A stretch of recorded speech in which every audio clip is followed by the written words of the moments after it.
So this is Unit 910, looking for relationships. We're working in box J here, graphing nonlinear relationships. So what we want to be able to do by the end of this lesson is to be able to graph a nonlinear relationship and recognize that it's a nonlinear relationship from our graph. So this box should just give you a little bit of practice, again, making graphs, looking at tables and things like creating tables of values from equations and things of that sort.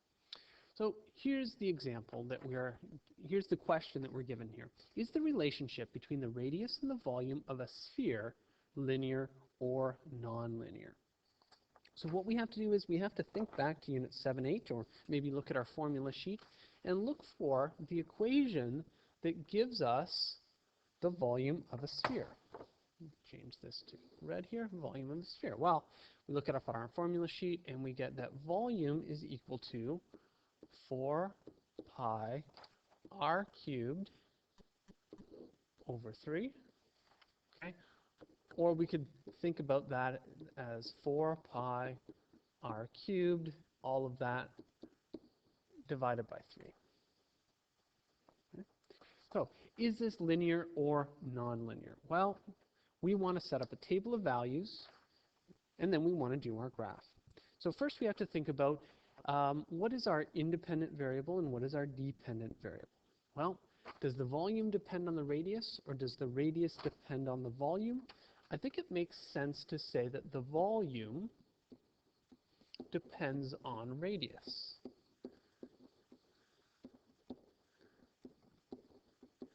Because that's kind of the way that we've written this equation here. We've got v on the left-hand side. V equals something, 4 pi r cubed, that is in terms of our radius. So if volume depends on radius, radius is going to be our independent variable. So we're going to put our radius in this first column here, and we're going to put volume in our second column. Now we can just sort of pick some values for radius to fill in our table. So I'm going to choose 0, 1, 2, 3, 4, 5. Okay? And I'm just picking these numbers at random. But I'm picking them in such a way that they go up in a recognizable pattern, and they're all in order. Okay? So I'm going up by 1 every time, starting at 0. Now, for each one of these radius values, we want to calculate the volume using our formula here. So for instance, if I have got, switch colors here, let's say I want to do the first one, radius is equal to 0, I'm going to sub it into my formula. Volume is 4 pi 0 cubed divided by 3. Well, 0 cubed is just going to be 0. 4 pi times 0 is 0. I mean, this is all just going to work out to be 0 here. So my volume for this first one is 0. Okay. Then I'm going to move on and do the same thing for radius equals 1. Okay. I'm going to do my volume is 4 pi r cubed. For radius, I'm going to sub in 1, divide by 3, and then I'm just going to punch this into my calculator. Okay.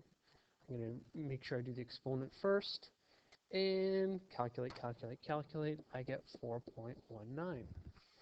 So my volume here for radius of 1 is 4.19. And I'll keep going. I'll give myself a little bit more room here. You don't have to write down these calculations every time. Okay, I'm just sort of writing them down to show you what I'm doing. Okay, my volume is then going to be 4 pi sub in 2 for my radius, 2 cubed. Remember to divide it by 3. Punch it into my calculator.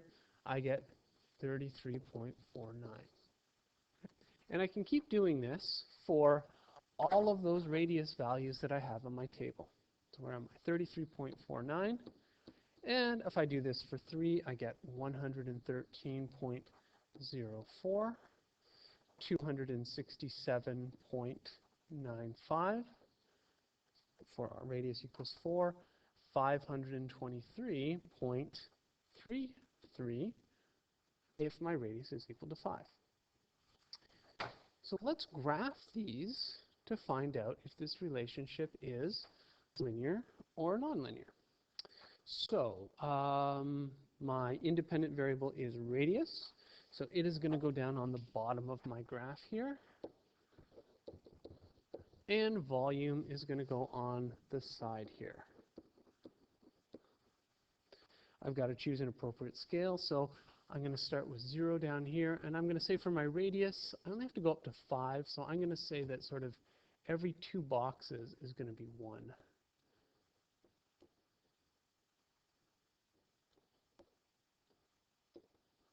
And I always sort of go 1 extra one just in case, so 1, 2, 3, 4, 5, 6.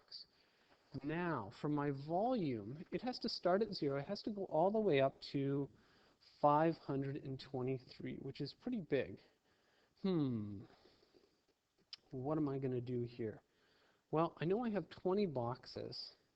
I think what I'm going to do is I'm going to go up by, let's see, maybe 25 each time. So 25, 50, 75, 100 right there like that.